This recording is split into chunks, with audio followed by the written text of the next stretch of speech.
Dealings with the Dead, number 51.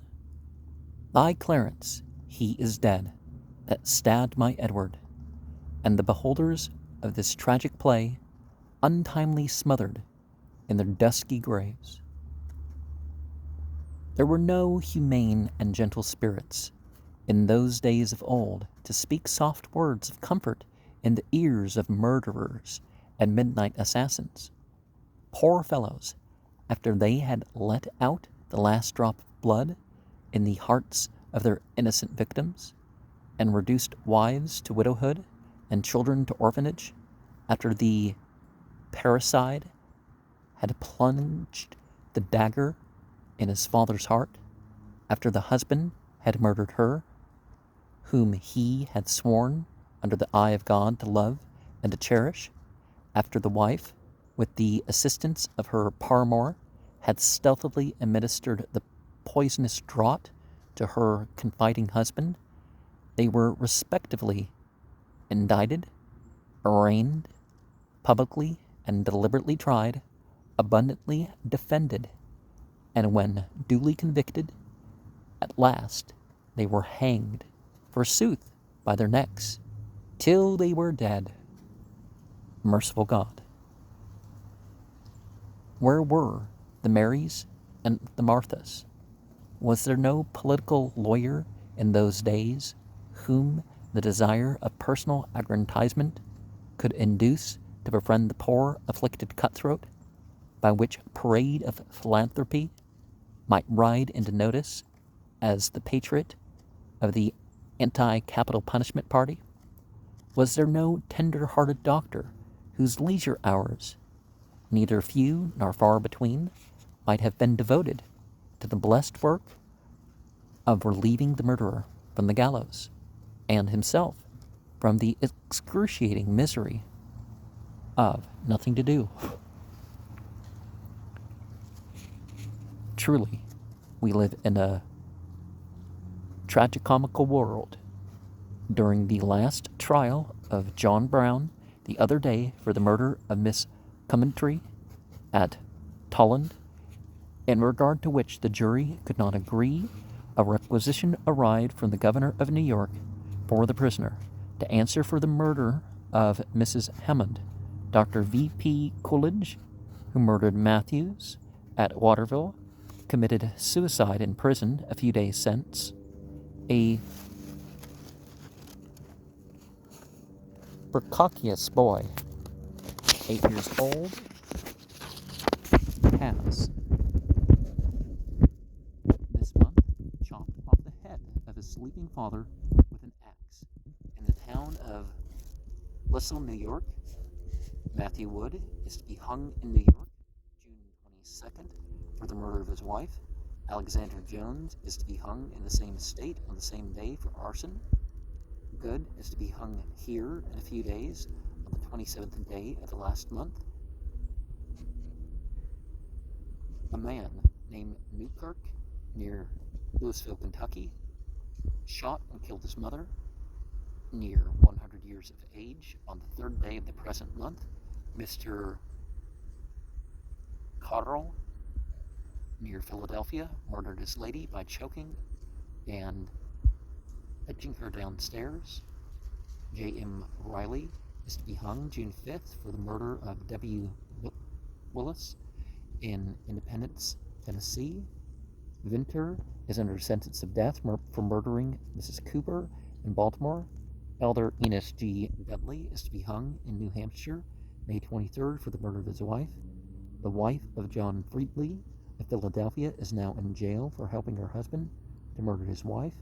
Pearson is now in prison under charge of murdering his wife and twin daughters at Wilmington in this Commonwealth in April last. Miss McUndrew has been convicted of murder for killing her sister-in-law in Madison, Mississippi. Bradshaw and Baldwin is to be hung June 5th for the murder of his brother-in-law, Victor Matthews, at St. Louis. The girl Basedell is to be hung in New Hampshire August 30th for poisoning a little boy, 2.5 years old. She was on trial for this act only. She had previously poisoned the child's grandmother, her friend and protectress, and subsequently attempted poison both its parents. This misguided young lady was engaged to be married, and wanting cash for an outfit, had forged the note of the child's father for $400. Of Wood's case, I know little more than that he murdered his wife. Surely he is to be pitied, poor fellow. The case of Elder Enos is deeply interesting. This worthy elder took his partner out to give her a sleigh ride in life and health, and brought home her lifeless body. She had knocked her head against a tree. Such indeed was the opinion expressed by Elder Enos. He was also of opinion that it was not good for an elder to be alone for 1 minute, and he exhibited rather too much haste, perhaps, in taking to himself another partner. The jury were unanimously of opinion that Elder Enos was mistaken, and that Miss Dudley came to her death by the hands of Elder Enos himself. The elder and the jury differed in opinion, and there forsooth Elder Enos must be hanged by the neck till he is dead.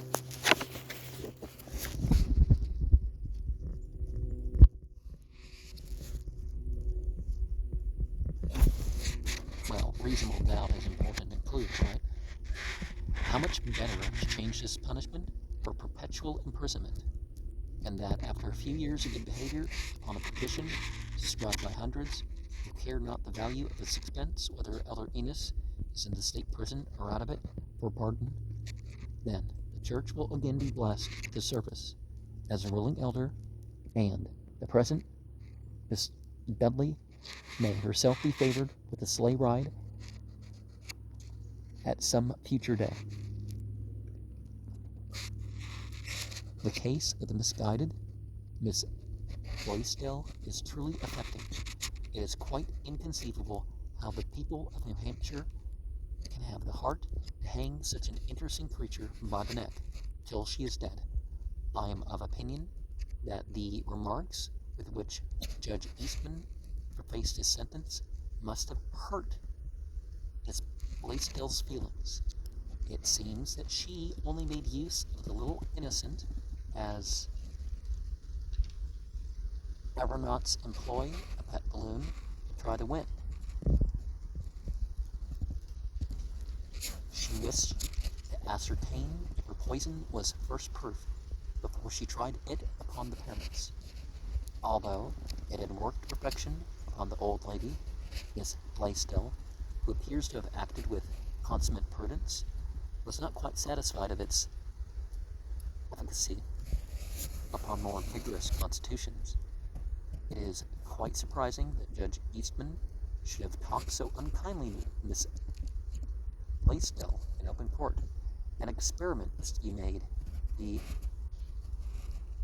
efficiency of your poison is to be tried, and the helpless, innocent boy is selected. He is left in your care with all the confidence of a mother. He plays at your feet, he prattles at your side, you take him up and give him the fatal morphia.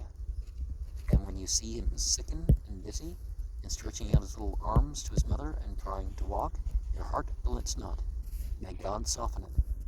What sort of a judge is this to harrow up the delicate feelings of a misguided young lady after this fashion? Well, whether you're going to give a death penalty or not, that's... you definitely want people to realize for themselves. It has been proposed by medical gentlemen whose philanthropy has assumed the appearance of a violent eruption, breaking out in every direction, that if this abominable punishment, this destruction of life which God Almighty has prescribed in the case of murder, must continue to be inflicted, the misguided young ladies and the unfortunate men who commit that crime should be executed under the influence of ether. This may be considered the happiest suggestion of the age. A tract may be expected from the pen of this gentleman ere long, entitled Crumbs of Comfort for Cutthroats, or Hanging Made Easy. Jeremy Bentham gave his body to be dissected for the good of mankind. Oh, that this worthy doctor, who has struck out this happy thought of hanging under the influence of ether, would have verified the suggestion. There are some individuals who would rather be hanged than talked to in such an unfeeling manner as Judge Eastman talked to the unfortunate and misguided Miss Blaisdell. It has, therefore, been decided to improve upon the suggestion of hanging murderers under the influence of ether, and we propose to apply for an act authorizing the sponge to be applied to the nostrils of the condemned by the clerk ex officio during the time when the judge is pronouncing the sentence. The time of the murderer is short, and there are many little comforts and even delicacies which would greatly tend to soften the rigor of his imprisonment. We have it upon the testimony of more than one experienced keeper of Newgate that, with some few exceptions, the appetite of the misguided who are about to be hanged is remarkably good. I fully comprehend the objections which will be made to the use of ether, granting such other little indulgencies to those who are about to be sentenced or are already condemned to be hanged. The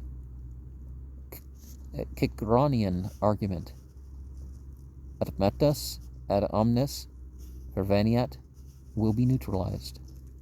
How many, it will be said, are now upon the earth, without God in this world, without the least particle of religious sensibility? Disappointed men, desperate, degraded men, of utterly broken hopes, broken hearts, and broken fortunes, to whom nothing would be more acceptable than an easy transition from this wide-awake world of pain and sadness to that region of negative happiness which they anticipate and their fancied state of endless oblivion beyond. They may be nevertheless disturbed in some small degree in articulo by that indestructible doubt which hangs over the mind, even the mind of the most skeptical, and deepens and darkens as death draws near. Suppose there should be a God. What then? They are, therefore, unwilling to cut their own throats, however willing to cut the throats of other people. But if the state will take the responsibility and furnish the ether, there are not a few who would very complacently embrace the opportunity.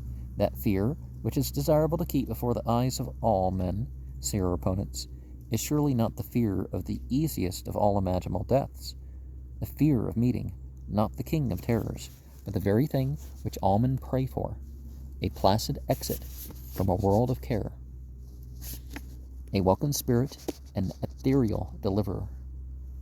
On the contrary, we wish, say they, to hold up to the world the fear of a terrible as well as a shameful death, and we desire to give certainty to this fear, which we cannot do, while the frequent exercise of the power of commutation and of pardon teaches that portion of our race which is fatally bent upon mischief, that the gibbet is nothing but a bugbear, and that, let them commit as many murders as they will, there is not one chance in 50 of their coming to the gallows at last. And we find that people with life in prison tend to be even worse sometimes than they were before they got caught. It is not easy to answer this argument upon the spur of the moment, and it has been referred to a committee of our society with instructions to prepare a reply in season for the next execution. We have the satisfaction of knowing that no efforts have been spared by us to save Washington Good, one of the most interesting of murderers, from the gallows. We have endeavored to get up an excitement in the community by posting placards in numerous places, a man to be hanged. By this we intend to put an execution upon the footing of a puppet show or play, and thereby to excite the public indignation. But, most unfortunately, there is too much common sense among the people of Boston, and too little enthusiasm altogether for the successful advancement of our philanthropic views. However, importunity, if we faint not, will certainly prevail. The right of petition is ours. Let us follow in the steps of Amy Darden and William Bonds. The legislature, at their last session, indefinitely postponed the consideration of the subject of the abolition of capital punishment. The legislature is made of flesh and blood and must finally give way as a matter of course. It cannot be denied that the gentlemen make use occasionally of strange arguments while opposing our efforts in favor of those misguided persons who unfortunately commit rape, treason, arson, murder, and so on. A few years since, when a bill was before our House of Representatives for the abolition of capital punishment in the case of rape, while it was proposed to retain it in the case of highway robbery. "Let us go home, Mr. Speaker," exclaimed an audacious orator, "and tell our wives and our daughters that we set a higher value upon our purses than upon the security of their persons from brutal violation."